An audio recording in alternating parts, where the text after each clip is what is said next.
Bem-vindo a mais um Entre Nós. Hoje temos connosco António Simões, professor catedrático da Universidade de Fairfield, colaborador da Universidade Aberta, onde foi diretor do Departamento de Ciências de Educação. Professor António Simões, muito obrigada por ter aceito o convite. O professor nasceu em Somerville, nos Estados Unidos, veio estudar para Coimbra, não sei muito bem que idade é que tinha na altura, mas para um curso para estrangeiros, estudos portugueses, exatamente. Exato. Foi alguma pressão familiar que o levou a estudar, a fazer este curso de estudos portugueses, ou foi interesse pessoal? Não, isso foi talvez um sonho do meu pai. Não era o meu sonho naquele tempo. Eu era um American boy, vamos dizer, nos Estados Unidos. Acabei lá o liceu. E o que é que isso significa? Um American boy quer dizer... Portugal estava muito longe, a Europa estava muito longe, criado lá. Eu era músico naquele tempo, rock and roll, tocava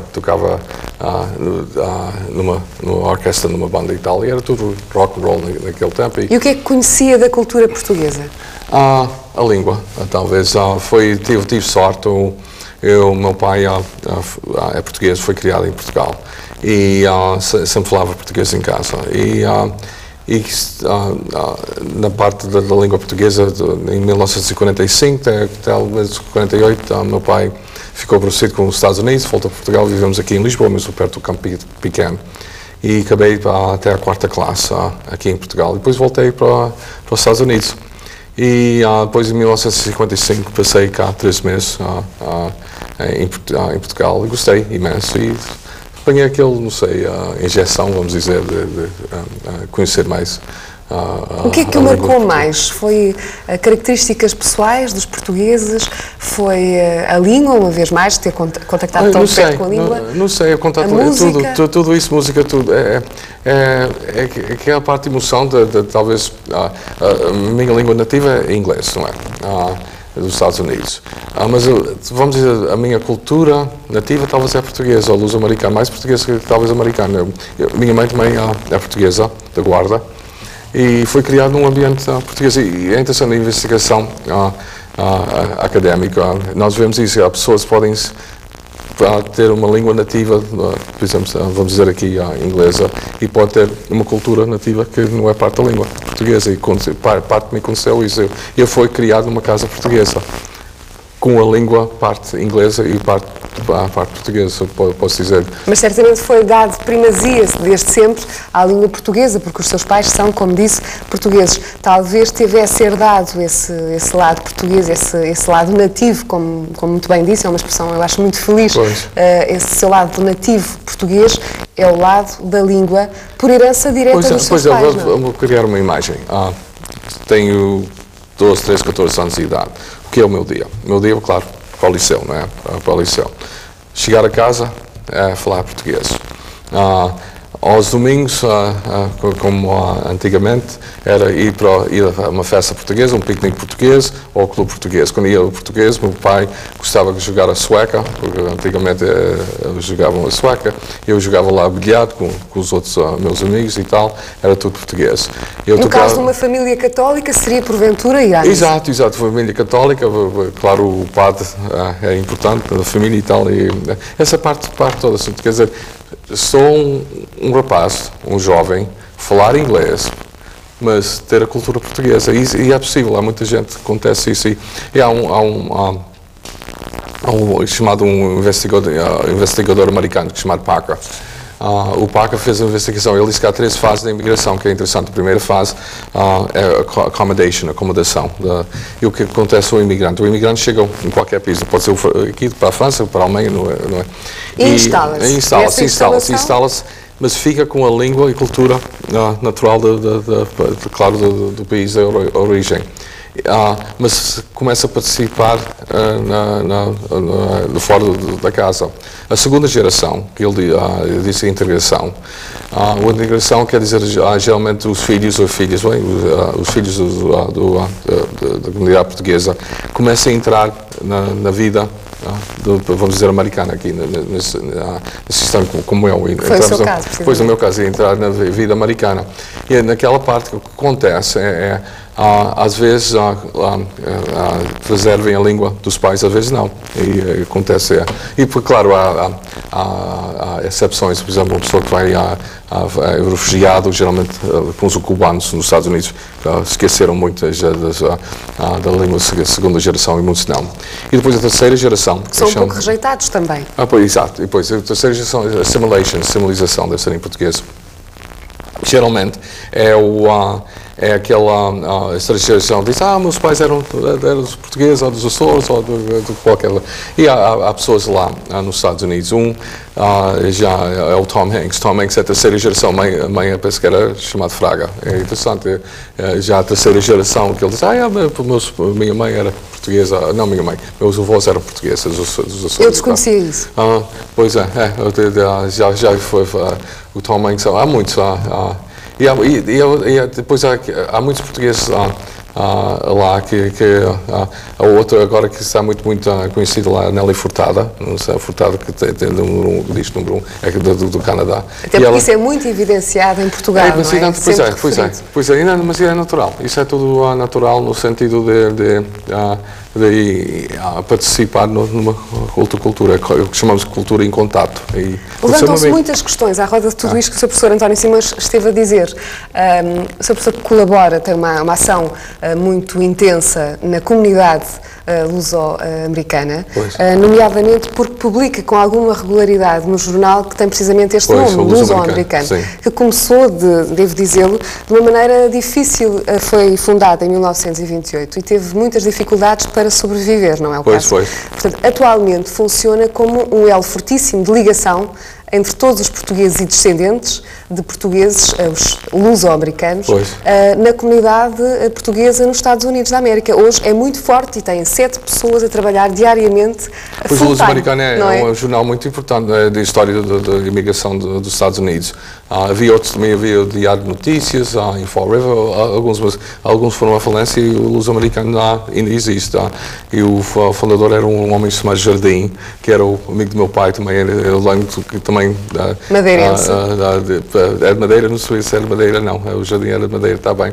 E eu lembro de criança também ir para Newark, New Jersey, com o meu pai e lá falar com... Portanto, é com muito prazer que colabora com este jornal. Pois é. Exato. E atenção, o luso-americano agora está a mudar um bocadinho para a imigração portuguesa nos Estados Unidos.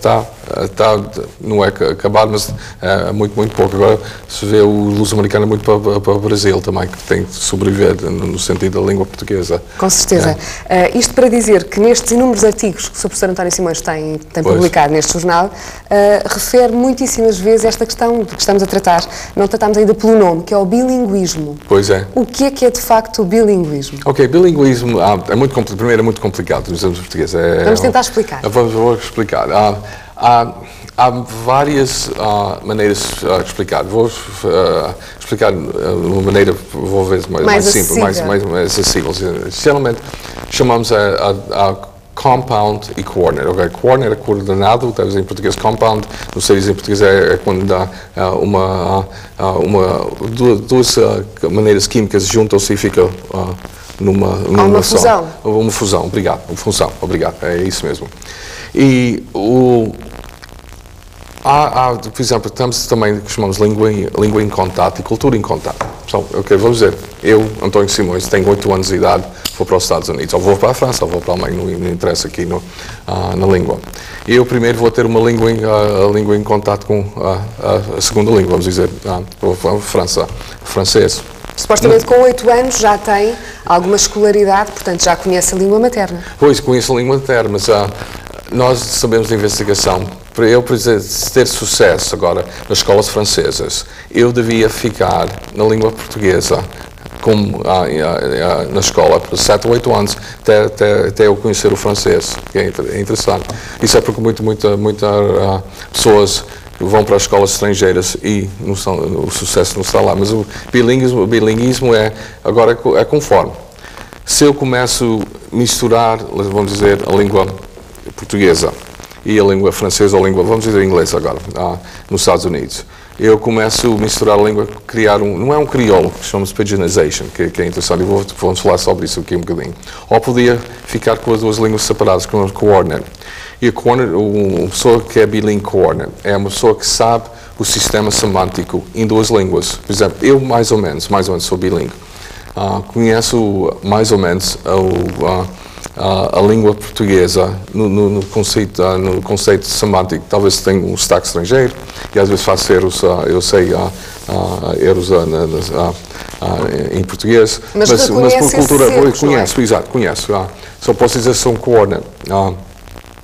E como a língua inglesa dos Estados Unidos é a minha língua nativa, eu conheço perfeitamente, não é só a língua, mas a cultura. Só vou dar um exemplo. Eu não posso explicar para um português um jogo de beisebol. Eu sou um português que nunca foi a beisebol. Eu conheço beisebol perfeitamente. Como eu não posso conhecer... não posso explicar para uma pessoa dos Estados Unidos o que é uma cozida à portuguesa. O que é isso? Não posso. Quer dizer, mas pode sempre dar a provar. Eu posso explicar o que é, mas não posso emocionar, no sentido semântico, no sentido emocional.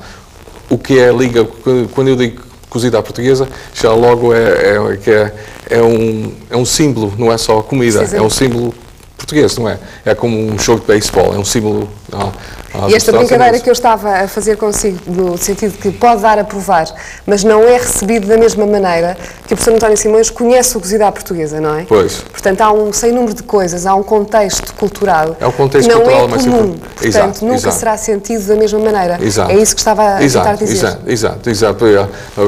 A falar de comida, por exemplo, Orange Julius, Nova York, ou o milkshake e o frap, estou a dizer agora em inglês, mas se eu vou a falar com uma pessoa dos Estados Unidos, eles sabem a diferença entre o milkshake e o frap, que é um batido. O batido é um com gelado, outro sem gelado, não é? Mas sabem logo. Outra vez comida. Outro aqui, joinquinzinhos, que é uma coisa que em Portugal? Em Portugal, pois é. Mas isso é bilinguismo, isso é o que chamamos o coordinate bilingual. É uma pessoa saber traduzir literalmente uma língua para outra. Mais um exemplo. Nós temos um problema muito grande. Podemos dizer, estamos entre a espada e a parede, português. Em inglês é between a rock and a hard place, é entre uma pedra e uma coisa dura. Agora, isso não dá sentido nenhum em português, não é? Mas o conceito é o mesmo. O conceito é between a rock and a hard place, é mesmo que é entre a espada e a parede. E culturalmente, liga numa língua, mas linguisticamente é diferente. Considera que assim é que se deve traduzir. Quando, por exemplo, assiste em Portugal a um filme norte-americano, tem essa vontade de olhar para as legendas e ver qual sempre. Às vezes é bom, às vezes diz, ai meu Deus, não é assim, não é tradução. E isso. Pois é, às vezes as pessoas não sabem o contexto cultural. Às vezes não sabem traduzir. E quando não sabem, não é culpa da pessoa, claro. Não são bilíngues, portanto. Não são bilíngues. Um outro artigo do seu professor vai no sentido da educação que deve ter o bilingue. Portanto, o bilinguismo, que tipo de educação é que se deve fazer? Há pouco, quando disse que uma criança com 8 anos portuguesa, que fosse, por exemplo, para a França, deveria ter um ensino português durante alguns anos, vai neste sentido este artigo, o conteúdo deste artigo que eu referi? É interessante. Portugal agora está a passar uma fase muito, muito interessante, e vou falar sobre Portugal depois vamos falar sobre a investigação em bilinguismo. Portugal agora está a entrar numa fase, por causa da União Europeia, que há muito... Lisboa é um país, é uma sociedade cultural, multicultural, muitas línguas, muitas crianças do estrangeiro e tal. E nós mais ou menos sabemos, na investigação, o sucesso escolar de uma criança, primeiro, 0 até 5 ou 6 anos de idade, não interessa linguisticamente uma pessoa entrar, pode ser, como António Simões, vou para os Estados Unidos agora, tenho 3 anos de idade. Não interessa entrar na escola se a escola é totalmente inglês ou português, porque nós, semanticamente, nós aprendemos a língua entre 0 e 6 anos, não há problema. É muito mais complicado, mas assim, no sentido que é uma decisão mais política que linguística e educacional. Entre 6 e 7 anos, até 9, 10 ou 12 anos de idade, aquela fase que temos, não é? nós sabemos já, por exemplo, António Simões vai para os Estados Unidos agora com 8 anos, 9 anos de idade. Eu devia ficar na língua portuguesa por 6, 7 anos, aprender geografia, história, ciências e tudo, em português, e aprender inglês como uma língua estrangeira. Depois de 5, 7 anos, porque já tenho a habilidade de falar o inglês, já posso ler, aprender e tudo em inglês também, no sentido de ser sucesso escolar. Depois de 14, 15, 16 anos de idade, assim, parece que uma pessoa outra vez pode entrar na língua estrangeira muito mais fácil, porque tem a base semântica na língua nativa, que é português. Só vamos dizer, o António Simões outra vez vai para os Estados Unidos com 14 anos de idade. É mais fácil aprender o inglês com 14 anos de idade, ou é mais fácil aprender o inglês quando tenho 3 anos de idade que quando tenho 8.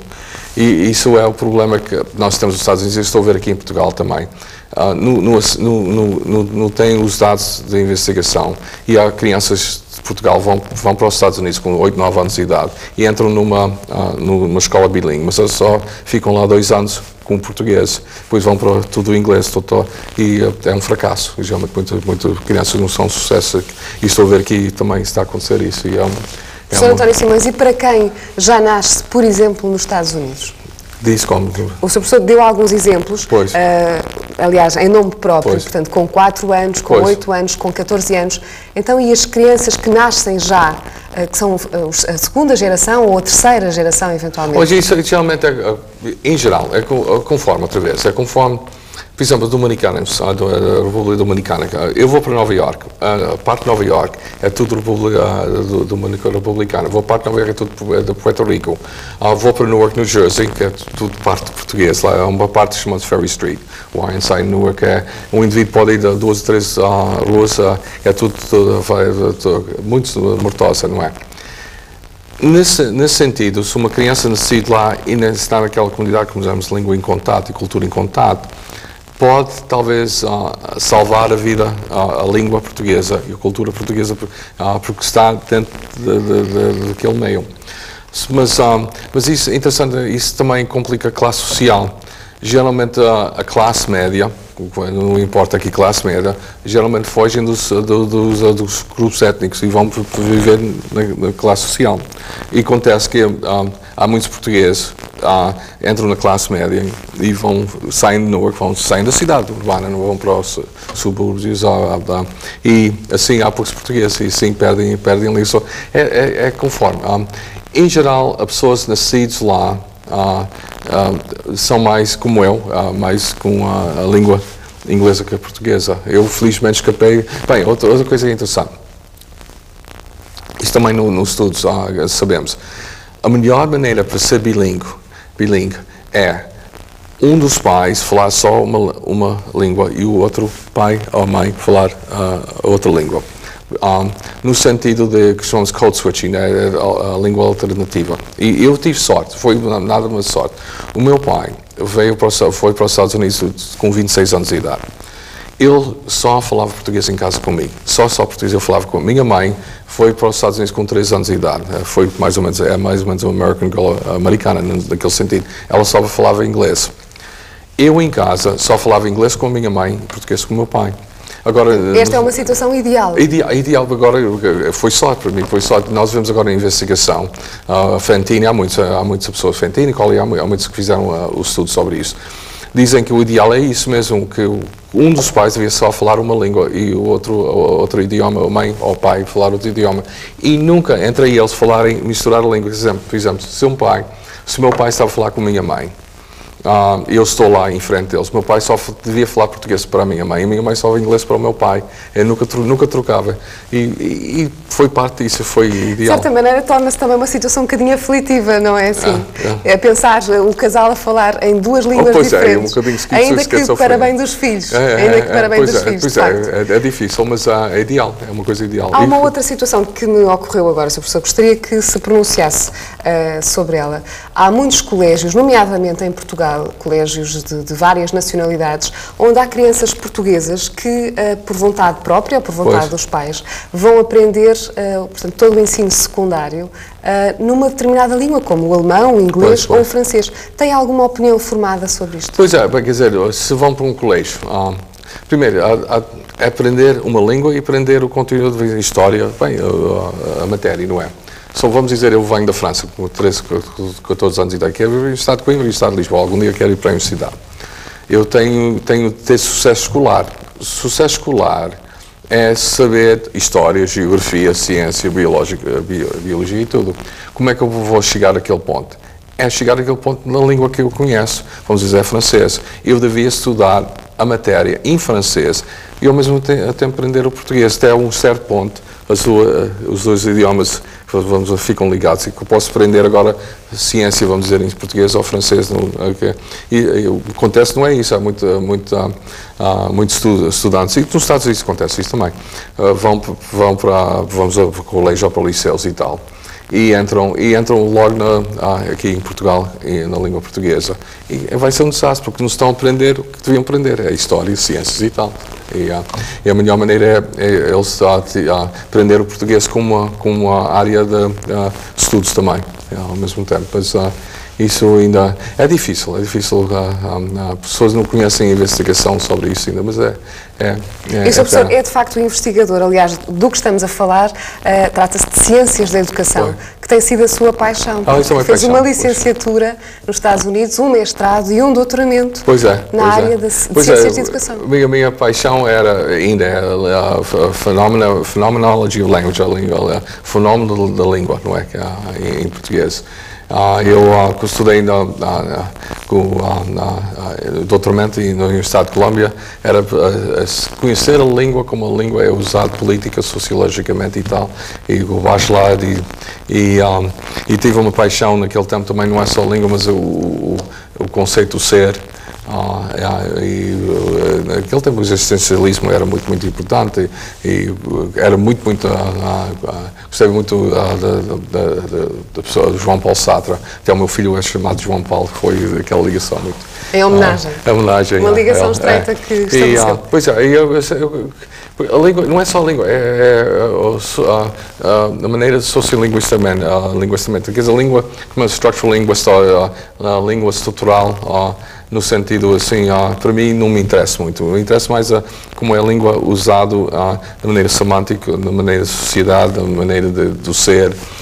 Isso foi muito interessante. Do ser, do estar e do viver também? Exato, é diferente. Professor, em 1994 foi apresentada uma dissertação de mestrado em estudos americanos na Faculdade de Ciências Sociais e Humanas da Universidade Nova de Lisboa, em que o tema era, de facto, a sua obra literária. Moments in Two Cultures, portanto, momentos em duas culturas, um luso-americano, janela aberta para dois mundos. Podemos enquadrar este seu livro, o quarto, neste contexto? Bem, o quarto é um bocadinho diferente do Moments in Culture. Vamos falar sobre os dois. O Moments in Culture é um livro, dar uma homenagem à cultura portuguesa, no sentido do imigrante. O Moments in Culture quer dizer pessoas chegarem num país estrangeiro e estão lá e têm um momento na cultura. O livro era antigamente Janelas em Cultura, disse uma janela, todas as janelas.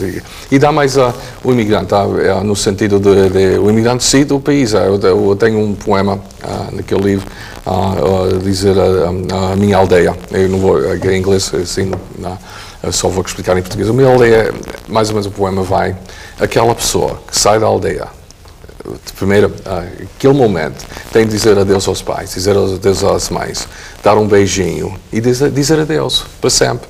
Quer dizer, que acontece isso na imigração, toda parte do mundo, não é?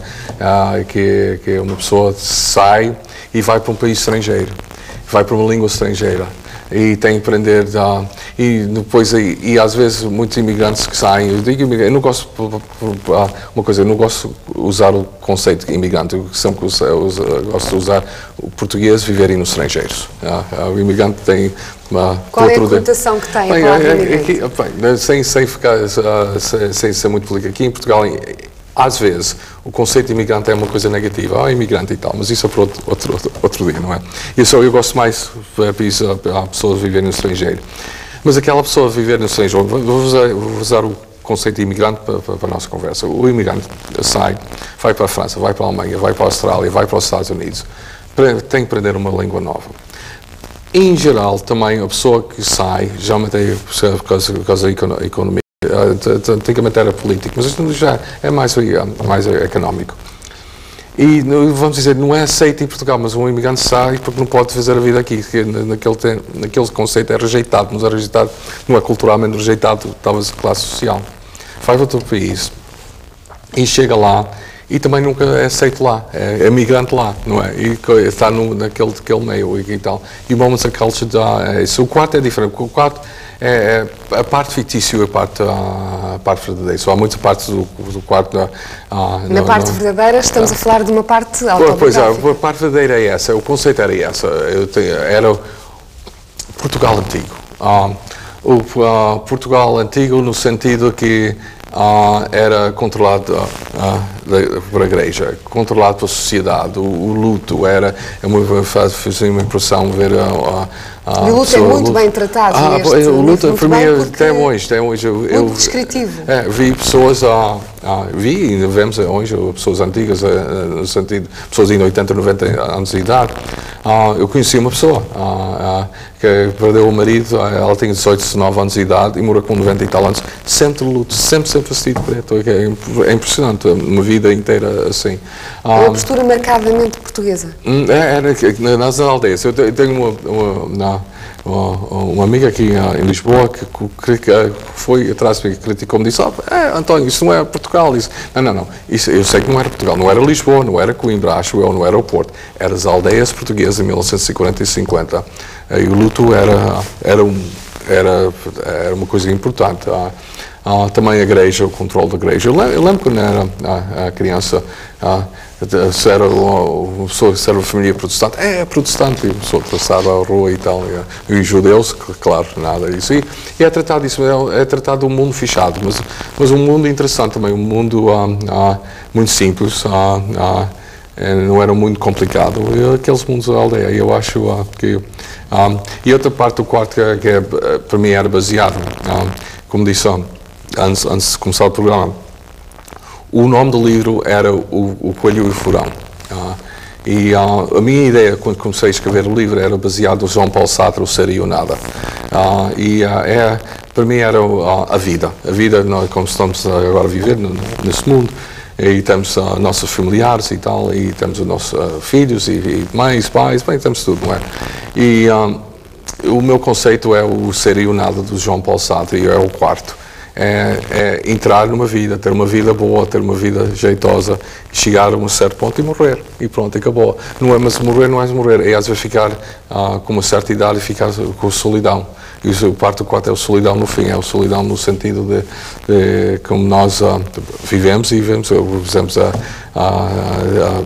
Tenho uma tia com 97 anos nos Estados Unidos, está a Casa de Repouso. Ela teve uma vida fantástica, estar lá sozinha, não é? Com 97 anos e com pouca gente ver. E é assim, é isso, é parte disso que acho que o quarto é baseado naquilo. E a comunicação também, claro, eu falo sobre um bocadinho do Salazar e tal, mas isso, o Salazar era o Franco, era o Mussolini, era os Estados Unidos, era os Estados Unidos. Dá a conhecer um pouco esses tempos, a quem não os viveu.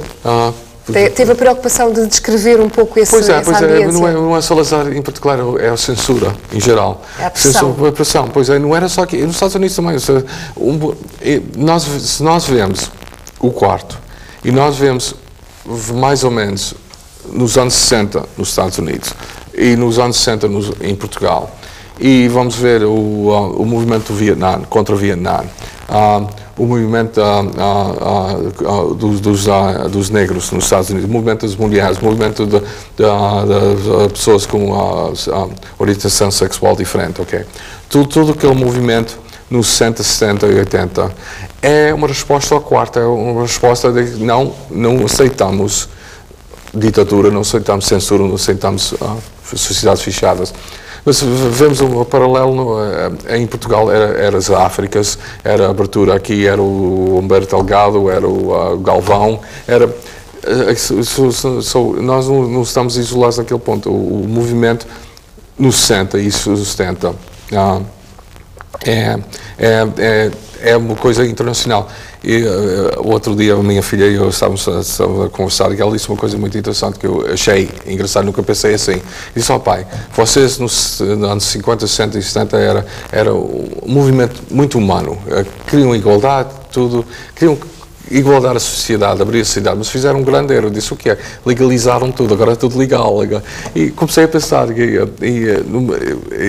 numa maneira de brincar, mas ela tem razão, que e que em Portugal também está a acontecer, aqui nos Estados Unidos, e a resposta outra vez ao quarto é dizer, se a mulher não tem direito, se o homossexual não tem direito, se o preto não tem o preto, negro, desculpe, eu ainda estou a usar o vocabulário do muitos deles antigo. preferem mesmo. Não, eu gosto em termos negro. de cor, é eu gosto assim. Pois é negro.